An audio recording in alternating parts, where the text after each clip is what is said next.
Assalamualaikum warahmatullahi wabarakatuh. Selamat sore dan salam sejahtera bagi kita semua. Selamat sore. Yang kami hormati pimpinan Direktur PT Sepro Angkasa Mart. Yang kami hormati Bapak Wafi selaku Brand Manager PT Sepro Angkasa Mart. Dan yang saya hormati seluruh jajaran kepala bagian yang hadir pada rapat kita hari ini. Bapak Ibu sekalian, puji syukur atas nikmat dan kehadirat Tuhan Yang Maha Esa, di mana pada sore hari ini kita masih diberi kesempatan untuk mengadakan rapat yang beragendakan mempertahankan kinerja perusahaan selama pandemi COVID-19 ini. Saya, Pratiwi Ramadhani, selaku sekretaris dan moderator rapat kita pada hari ini. Yang ingin saya sampaikan, jumlah peserta rapat yang dapat hadir. Adapun jumlah peserta rapat yang hadir pada hari ini jumlah 6 orang, diantaranya brand manager yaitu Bapak Alwafi, yang kedua kepala bagian atau yaitu Bapak Rizwan Sitohang, yang ketiga adalah bagian pemasaran Ibu Julieta Panggabean, yang keempat adalah kepala bagian personalia yaitu Bapak Renhat Huta Balian, di mana ada 2 orang yang tidak dapat hadir pada hari ini yaitu Ibu Atika Suri dan Bapak Mario Simbolon. Baiklah hadirin semuanya, sebelum memasuki acara ini saya akan membacakan susunan rapat pada sore hari ini. Yang pertama adalah pembukaan rapat oleh moderator rapat saya, yaitu saya sendiri. Yang kedua adalah kata sambutan dari PT Sepro Angkasa Mart yaitu Bapak Almas Bahtar. Yang ketiga adalah pemaparan keuangan perusahaan oleh Kepala Bagian Akunting yaitu Bapak Rizky Sitohang. Yang keempat adalah laporan pemasaran perusahaan Kepala Bagian Pemasaran Ibu Jebi Julieta. Tanggapan mengenai kinerja perusahaan dan seluruh peserta rapat. Dan yang keenam adalah membuat strategi mempertahankan kinerja perusahaan untuk peserta rapat.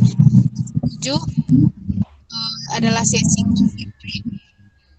Yang kedelapan adalah masukan dan saran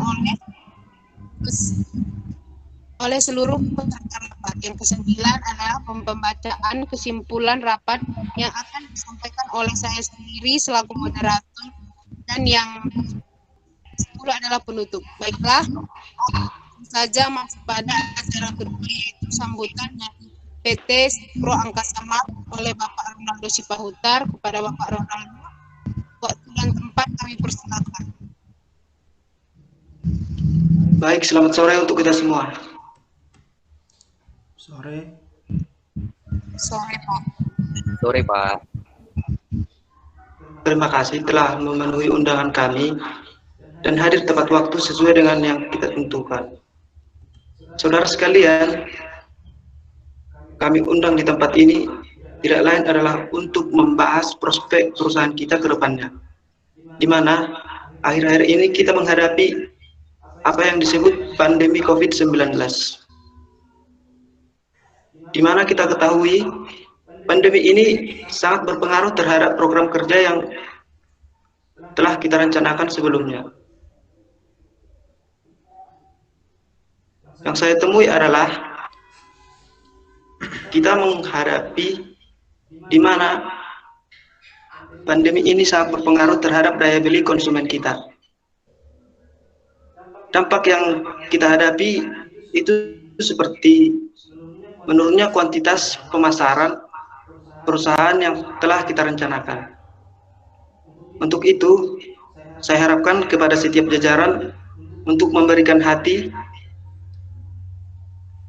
agar kita dapat menyelesaikan masalah ini, karena masalah ini sangatlah serius demi kelangsungan perusahaan kita. Untuk itu, mulai detik ini sampai 1 jam ke depan, Rapat ini saya mulai. Selanjutnya, saya serahkan kepada Bapak Rizwan Sitohang selaku Kepala Bagian Accounting perusahaan kita. Kepada Bapak Rizwan Sitohang, saya persilakan untuk menjabarkan program-program yang telah disusun. Kepada Bapak Rizwan Sitohang, saya persilahkan. Terima kasih telah memberikan waktu dan kesempatan untuk menjelaskan apa yang sebagai jabatan saya di perusahaan ini. Saya sebagai akuntan dalam perusahaan PT Angkasa Promart, saya akan menjelaskan bagaimana pendapatan perusahaan ini dalam 2 tahun terakhir, yaitu pada tahun 2020 dan tahun 2021. Di mana saya mengambil sampel dari bulan Januari sampai bulan April. Saya akan menampilkan PowerPoint-nya.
Baiklah, saya menjelaskan grafik pendapatan perusahaan kita dari tahun 2020 dan tahun 2021, yang dimana saya telah mengkalkulasikan dari pendapatan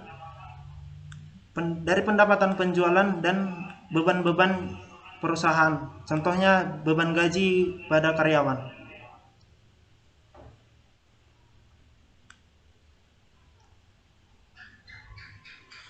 Pada tahun 2020, pendapatan perusahaan kita pada bulan Januari itu sampai 85 juta rupiah. Dimana karena perusahaan kita tersebut memulai karirnya di tahun 2020 pada bulan Januari. Dan pada bulan Februari perusahaan kita mengalami peningkatan mencapai 105 juta rupiah, dan pada Maret perusahaan mengalami kenaikan juga mencapai 120 juta rupiah, dan terakhir pada bulan April perusahaan kita mendapatkan 145 juta rupiah, di mana perusahaan kita telah membuka cabang-cabangnya telah membuka beberapa cabang di Kota Medan. Dan kemudian saya akan menjelaskan penjualan pada tahun 2021. Kita lihat di sini bagaimana perbandingan antara grafik pendapatan dari tahun 2020 dan tahun 2021. Pada bulan Januari perusahaan kita dapat mencapai pendapatan 105 juta, dan Februari kita mengalami penurunan mencapai 85 juta rupiah, dan juga Maret kita juga mengalami penurunan mencapai 83 juta rupiah, dan kemudian pada bulan April perusahaan kita juga terus mengalami penurunan sampai mencapai 82 juta rupiah.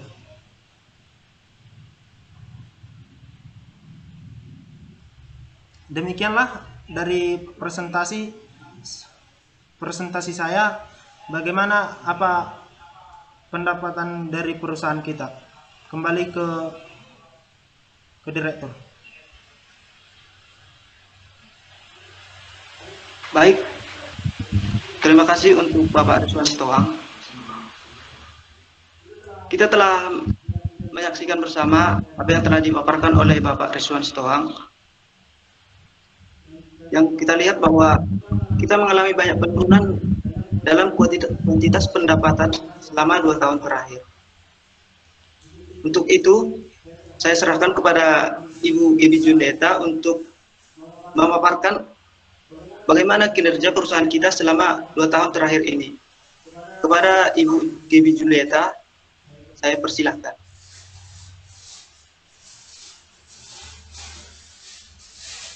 Baik, terima kasih buat waktu dan kesempatan yang diberikan kepada saya. Saya selaku Kepala Divisi Pemasaran ingin menampilkan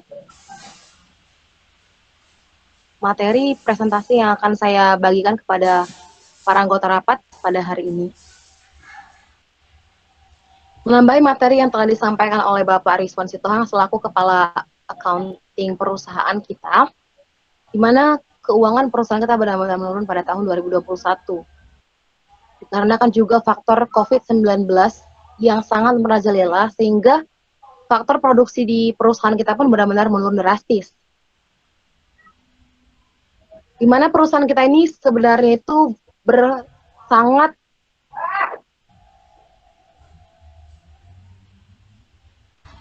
di mana perusahaan kita itu memasok barang ke setiap cabang-cabang toko perusahaan kita yang berbentuk toko kecil. Sehingga di sini saya akan memaparkan materi saya dari PT Sekpro, saya dari bagian divisi pemasaran.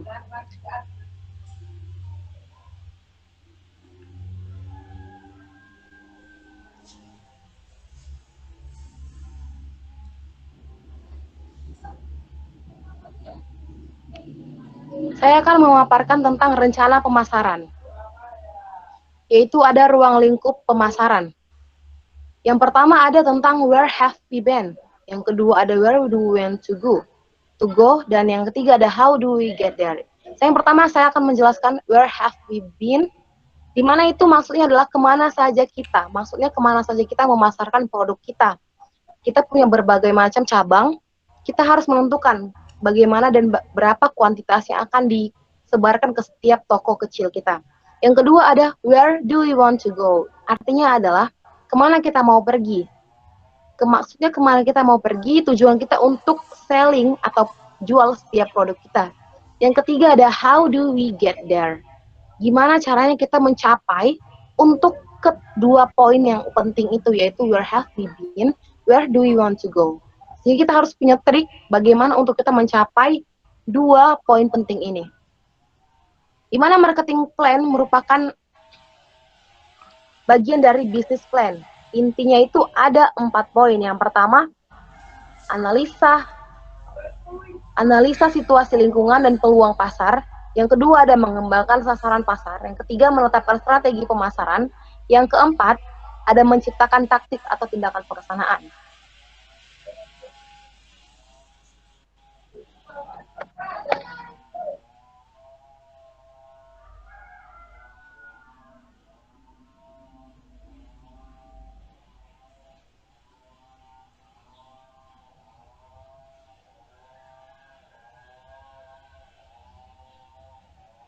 Selanjutnya saya akan menjelaskan konsep apa yang seharusnya dipakai oleh perusahaan kita.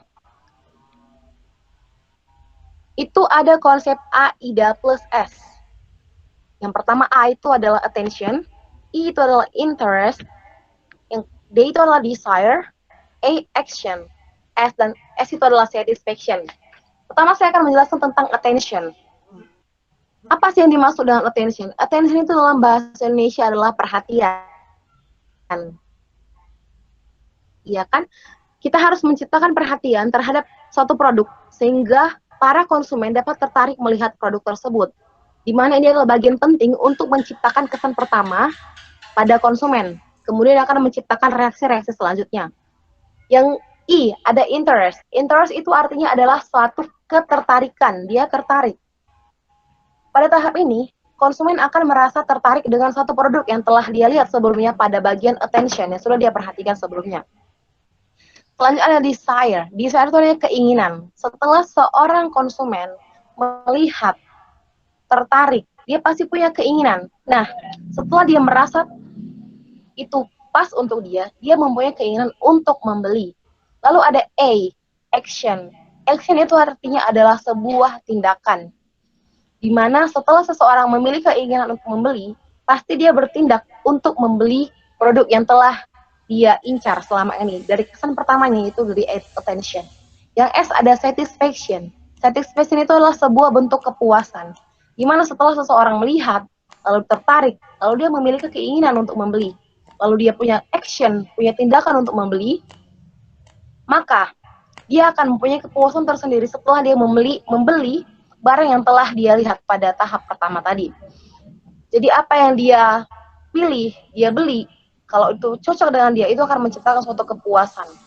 Jadi sebenarnya kuncinya adalah di display, yaitu produk yang paling utama adalah displaynya, sehingga seseorang bisa melihat attention dan bagaimana gambar rupa produk tersebut. Kalau konsumen tertarik di awal, sudah bisa kita pastikan dia akan membeli barang tersebut. Tapi ketika display produk di awal itu buruk, sangat-sangat sulit untuk menarik perhatian konsumen untuk membeli produk tersebut. Tujuan sebenarnya apa sih untuk menimbulkan kepuasan itu? Untuk mengutamakan pelanggan. Untuk memelihara langganan, maka pelanggan harus memperoleh kepuasan melalui nilai lebih yang terimanya dibandingkan dengan uang yang dia keluarkan untuk memperoleh suatu barang. Misalnya pada kualitas karyawan. Apabila karyawan bersifat ramah, sopan, dan santun, pasti para pelanggan akan merasa bahwa mereka sangat dihargai sebagai pembeli. Untuk itu juga perlu peningkatan dalam sumber daya manusianya.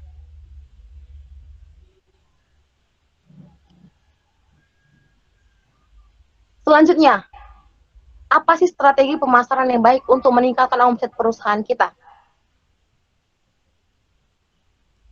Ada dua masalah. Itu apabila produk yang baru diperkenalkan dan apabila produk itu belum pernah dijumpai oleh masyarakat di pasaran.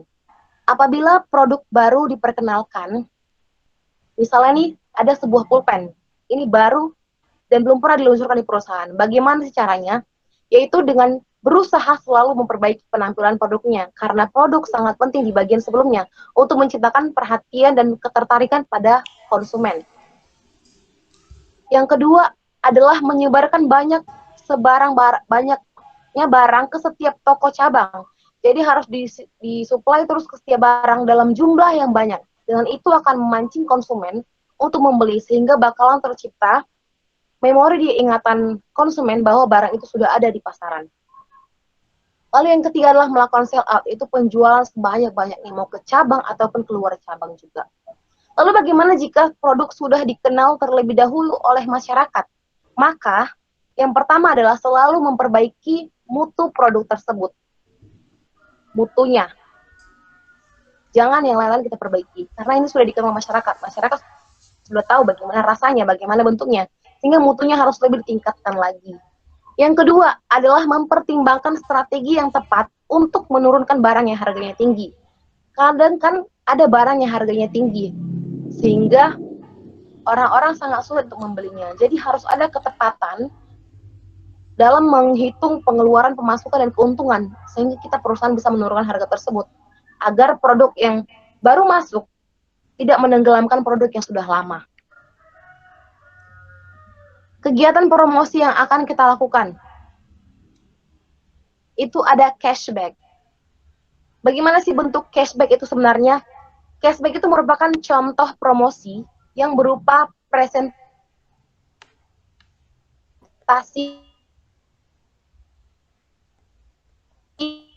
ia dapat menggunakan cashback tersebut untuk pengguna aplikasi Gojek membeli token 100 dan dapat cashback 20.000. Dengan gitu cashback itu bisa dipakai. Nah, jadi kita sebagai PT Sekpro Angkasa Mart, kita harus memiliki satu sistem cashback yang baik. Jika seseorang beli di perusahaan kita, beli 100.000, dia akan memperoleh cashback 10.000. Tapi setelah kita memperhitungkan bagaimana keuangan kita dengan berdasarkan SOP yang berlaku.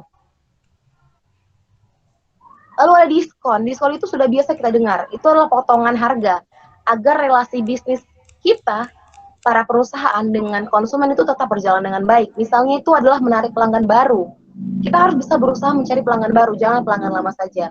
Kalau ini dilakukan dengan tepat, akan meningkatkan volume penjualan pada perusahaan kita. Lalu ada reward atau poin. Di mana maksudnya ini adalah jika di perusahaan kita ada konsumen yang belanja misalnya 200.000, 300.000, kita presentasikan dalam bentuk poin atau reward, sehingga poin ini bisa dijadikan seperti sumber belanja atau acuan, karena orang tidak merasa rugi nanti, dia sudah belanja dan dia sudah dapat poin, sehingga akan ada seperti attention yang baik pada konsumen kepada kita. Keuntungan juga akan lebih banyak kalau produk yang dia beli lebih banyak, akan menguntungkan kita juga. Lalu ada buy one get one free. Contoh promosi ini sudah nggak asing lagi ya. Setiap pusat perbelanjaan itu beli satu gratis satu. Produk yang biasanya dipromosikan dengan strategi pemasaran yang satu ini adalah produk dengan bahan dan juga kebutuhan sekunder, misalnya minuman kemasan, makanan cepat saji, tisu, deterjen, dan sabun mandi. Di sini buy one get one free, kita harus memperhitungkan kembali bagaimana keuntungan, bagaimana juga harga barang tersebut agar tidak merugikan. Terkadang ada buy one get one free namun merugikan perusahaan. Baiklah, di sini juga saya akan menampilkan satu bentuk brosur.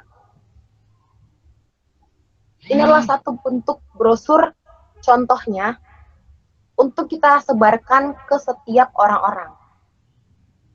Kita akan paparkan barang-barang yang sedang diskon, ada buy one get one. Jadi kalau beli Maitos itu gratis beng-beng, atau beli Cheetos gratis beng-beng. Kita harus benar-benar memperhitungkan pengeluaran dan pemasukan sehingga nggak rugi dalam buy one get one ini. Ini adalah bentuk promosinya untuk meningkatkan kembali caranya supaya keuangan dan perusahaan kita ini nggak cepat merosot, apalagi di keadaan COVID-19 ini, di pandemik ini, yang membuat setiap perusahaan benar-benar bersaing ketat dalam memasarkan setiap produk yang dihasilkannya. Baiklah, demikian materi presentasi yang boleh saya sampaikan dari bagian divisi pemasaran PT Sekpro Angkasa Mart. Saya serahkan kembali rapat ini kepada Bapak Direktur, yaitu Bapak Ronaldus Sipahutar. Baik, terima kasih. Kita sudah menyaksikan bersama apa saja rancangan strategi yang telah disusun oleh Ibu Gibi Julieta. Selanjutnya, saya serahkan kepada Bapak Muhammad Al-Wafi selaku branch manager di perusahaan ini untuk menanggapi rancangan strategi tersebut. Untuk Bapak Al-Wafi, saya serahkan. Terima kasih atas memberikan kesempatan untuk saya berbicara dalam agenda rapat ini. Menurut saya dalam promosi buy one get one dengan banyaknya item di toko-toko kita itu menurut saya kurang efektif, karena permasalahan besarnya itu kita kan sudah mengalami penurunan omset dalam penjualan kita. Maka dari itu mungkin saja dengan adanya promo buy one get one ini, kita hanya buat beberapa item saja, seperti 2-3 item, seperti itu. Menurut saya ada beberapa cara untuk meningkatkan omset penjualan toko-toko kita. Yang pertama itu sudah pasti kualitas dan inovasi produk yang kita jual di toko-toko kita. Nah, yang kedua itu memberi pelayanan yang sangat terbaik kepada pelanggan. Yang ketiga, kita melakukan promosi secara efektif dengan menjual beberapa item kepada pelanggan, tidak berlebihan, karena kita permasalahannya di sini sudah terjadinya penurunan omset. Yang keempat, kita akan sudah pasti menambahkan outlet di beberapa daerah dengan tujuan target pasar baru. Nah, kita akan membuat beberapa outlet kita di daerah-daerah yang belum pernah kita kunjungi. Nanti di situ kita bisa survei bagaimana tempat itu akan kita dirikan outlet. Nah, yang kelima itu terakhir, kita akan mengadakan diskon. Diskon ini seperti diskon di bawah 50%, seperti 40% sedemikian rupa. Nah, jadi menurut saya jika dibuat promo buy one get one ini yang secara banyak itu tidak efektif. Terima kasih. Saya kembalikan ke Bapak Direktur.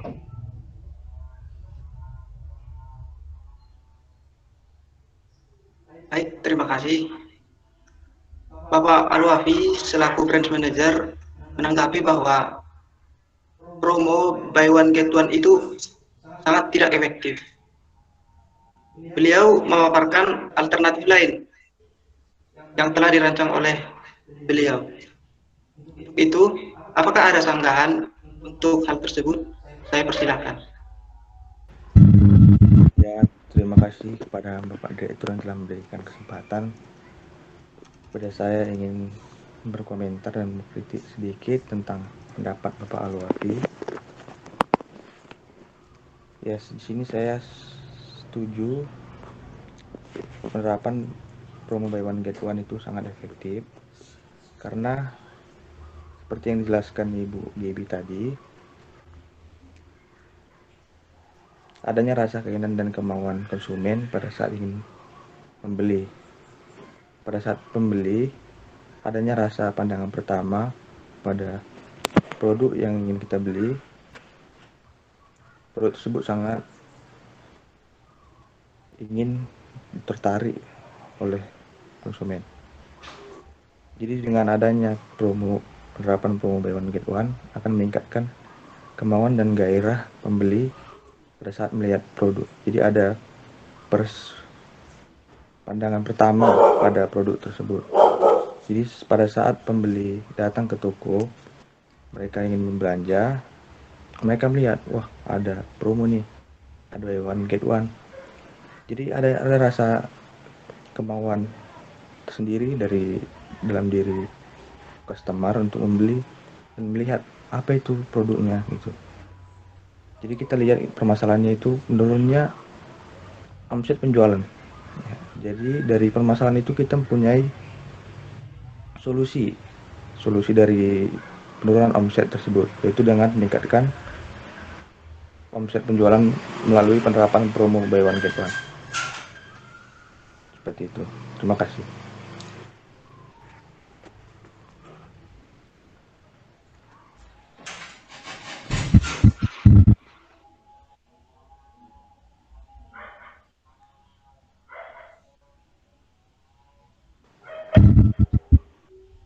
Baik, terima kasih Bapak Renhat Hutabalyan.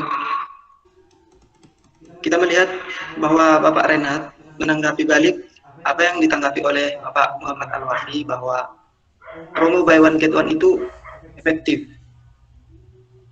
Sekarang, apa kita setuju dengan argumen tersebut atau apakah ada sanggahan lain? Saya persilahkan kepada saudara sekalian. Nah, dengan adanya permasalahan ini, mungkin ada beberapa solusi yang harus kita buat dalam sebuah perusahaan akan semakin maju dan semakin naik kinerja kita. Yang pertama itu sudah pasti kerja lembur. Dengan adanya kita buat jam kerja yang lebih, mungkin saja kita akan memiliki kenaikan omset yang sangat tinggi karena kan toko kita itu tutupnya jam 10. Nah, kita buat jam 12 lewat. Di situ kan masih ada beberapa konsumen yang mencari toko-toko yang masih buka di jam demikian. Nah, jadi dengan adanya kerja lembur ini sangat-sangat efektif menurut saya. Terima kasih, itulah cara menaikkan kinerja kita. Saya kembalikan ke Bapak Direktur. Terima kasih. Baik, terima kasih. Menurut dari Bapak Alwafi, kita sudah mendengarkan bahwa beliau telah memaparkan apa yang menjadi alternatif untuk menyelesaikan banyak permasalahan perusahaan kita. Sekarang, apa kita setuju akan hal tersebut atau adakah sanggahan lain?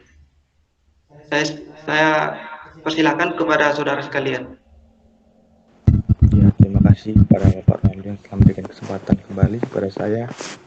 Di sini saya ingin sedikit berkomentar tentang pendapat Bapak Alwafi tentang peningkatan kerja dan peningkatan jam kerja atau kerja lembur gitu Pak. Jadi di sini saya kurang setuju karena kita kembali kepada permasalahan kita yang pertama, bahwa sini kita mempunyai masalah penurunan omset penjualan. Oke. Jadi kita kembali ke tujuan kita ingin meningkatkan omset penjualan. Oke.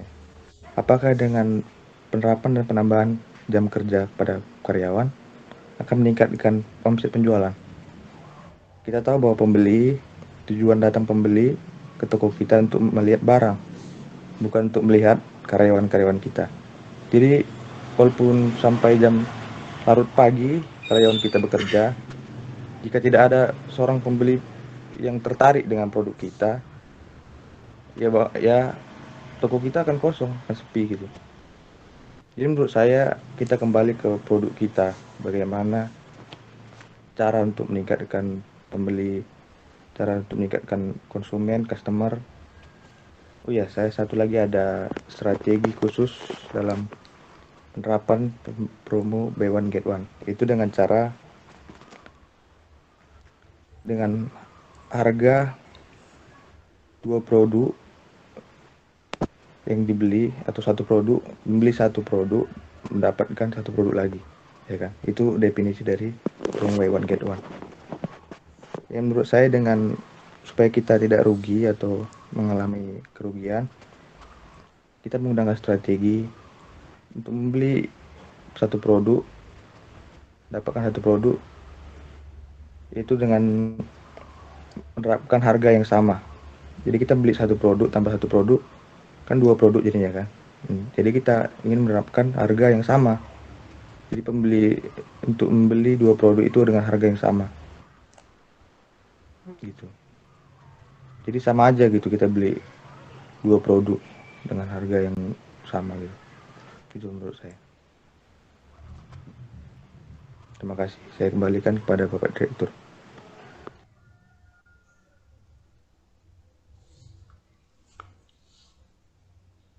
Baik, terima kasih. Saat ini kita menemui 2 pro kontra antara Bapak Renat dan Bapak Muhammad Alwafi. Untuk ini saya serahkan kepada Bapak Arisno Sitohang. Apakah ada yang ingin disampaikan untuk hal ini? Saya persilakan. Baiklah, terima kasih atas kesempatan yang diberikan oleh Bapak Direktur kepada saya sebagai akuntan di perusahaan ini. Yang pertama, saya kurang setuju dari strategi dari Bapak Alwafi, yaitu penerapan kerja lembur. Mengapa saya tidak setuju dengan penerapan lembur tersebut? Karena kita akan mengalami masalah baru, yaitu kepada karyawan. Karena karyawan juga pastinya tidak setuju pada penerapan lembur. Dan saran saya adalah penerapan shift, yaitu shift malam dan shift siang, yaitu karena karyawan telah berbagi pekerjaan antara jam 8 sampai jam 5 dan jam 6 sampai jam 5 pagi. Dan juga saya setuju kepada Bapak Reinhard Huta-Balian, di mana beliau mengatakan strategi dalam perusahaan kita ini dapat diterapkan, yaitu buy one get one. Demikian penjelasan saya, kembali ke Direktur. Terima kasih. Terima kasih atas pemaparan dari Bapak Arisno Sitohang. Untuk saat ini, apa kita setuju akan hal tersebut? Setuju. Saya setuju akan mendapat hal itu. Setuju. Dengan keputusan bersama ya saya setuju. Baik, saya rasa kita telah mencapai mufakat untuk musyawarah kita pada sore hari ini. Saya serahkan kepada Ibu Pratiwi Rahmadani untuk membacakan kesimpulan apa yang telah kita bicarakan pada sore hari ini. Kepada Ibu Pratiwi, Saya persilahkan. Baik, terima kasih kepada Pak Ron, Direktur, atas kesempatan yang diberikan kepada saya. Jadi di sini kesimpulan yang dapat kita ambil adalah bagaimana cara kita menghadapi penurunan omset penjualan perusahaan kita pada saat ini dan bagaimana cara kita untuk meningkatkan kembali kinerja kita. Yang pertama yaitu ada mengutamakan kualitas dan inovasi produk. Jadi pada hal ini tidak bisa dipungkiri kualitas produk adalah salah satu syarat utama untuk meningkatkan tingkat penjualan kita. Yang kedua ada cara memberi pelayanan baik kepada pelanggan. Dalam melakukan sebuah penjualan, hal pertama yang akan kita lakukan kepada customer yaitu pastinya memberikan kesan yang baik. Selanjutnya, memberikan promosi secara efektif dengan menjual lebih banyak kepada pelanggan. Lalu menambah outlet di berbagai daerah dengan cara menggait target pasar untuk mendapatkan pelanggan baru dalam meningkatkan pengembangan usaha. Dan yang terakhir yaitu seperti yang tadi sudah disampaikan, mengadakan diskon produk dan penawaran khusus. Namun dalam hal ini tetap tidak memberikan promosi yang berlebihan dan tetap memperhatikan sesuai dengan harga pokok produksi kita. Mungkin sekian rapat kita pada sore hari ini.